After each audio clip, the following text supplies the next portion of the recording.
ಪ್ರಿಯಜನರ, ದೇವರ ವಾಕ್ಯವನ್ನು ನಾವು ಆಲಿಸೋಣ. ಸುಜ್ಞಾನ ಗ್ರಂಥ 15ನೇ ಅಧ್ಯಾಯ 14ನೇ ವಾಕ್ಯ. ಆದರೆ ನಿಮ್ಮ ಪ್ರಜೆಯನ್ನು ಪೀಡಿಸಿದ ಶತ್ರುಗಳು ಎಲ್ಲರಿಗಿಂತ ನಿರ್ಭಾಗ್ಯರು, ಮಕ್ಕಳಿಗಿಂತ ಬುದ್ಧಿಹೀನರು. ದೇವರೆಣಿಸಿದವರು ಜನಾಂಗಗಳ ಸಕಲ ಪ್ರತಿಮೆಗಳನ್ನು ನೋಡಲು ಅವಕ್ಕೆ ಕಣ್ಣಿಲ್ಲ, ಉಸಿರಳಲು ಮೂಗಿಲ್ಲ, ಕೇಳಲು ಕಿವಿಯಿಲ್ಲ, ಮುಟ್ಟಲು ಬೆರಳಿಲ್ಲ, ನಡೆಯಲು ಕಾಲಿಗೆ ಬಲವಿಲ್ಲ. ಅವುಗಳನ್ನು ಮಾಡಿದವನು ಮನುಷ್ಯ ಮಾತ್ರದವನು, ತನ್ನ ಪ್ರಾಣವನ್ನೇ ಸಾಲವಾಗಿ ಪಡೆದಿರುವ ಇವನು ತನ್ನಂತೆ ದೇವರು ರೂಪಿಸಲು ಅಸಮರ್ಥನು.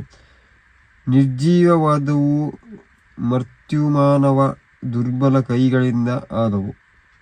ಅವನು ಪೂಜಿಸುವ ವಸ್ತುಗಳಿಗಿಂತ ಅವನೇ ಮೇಲಾದವನು, ಏಕೆಂದರೆ ಅವುಗಳಿಲ್ಲದ ಪ್ರಾಣ ಅವನಲ್ಲಿಯೇ ಇರುವುದು.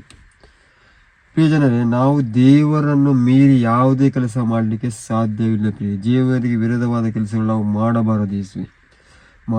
ದೇವರ ನಾಮದಲ್ಲಿ ನಾವು ಬೆಳೆದಾಗ ದೇವರ ವಿರೋಧವಾದ ಕೆಲಸಗಳು ನಾವು ಮಾಡಲಿಕ್ಕೆ ನಮಗೆ ಮನಸ್ಸು ಬರುವುದಿಲ್ಲ. ಸೈತಾನಗಳು ಕಾಟ ಕೊಡುವಾಗ ಸೈತಾನನ್ನು ನಾವು ದೂಷಿಸಬೇಕು, ಅವನಿಗೆ ಇದು ಮಾಡಬೇಕು.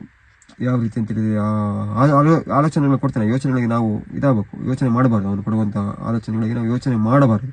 ಅವಾಗ ದೇವರು ನಮ್ಮನ್ನು ನಡಿಬೋದು. ಯಾಕಂದ್ರೆ ನಾವೆಲ್ಲ ಸೈತಾನ ವಿರುದ್ಧ ಹೋರಾಡುವಂತರಾಗಿದ್ದೇವೆ.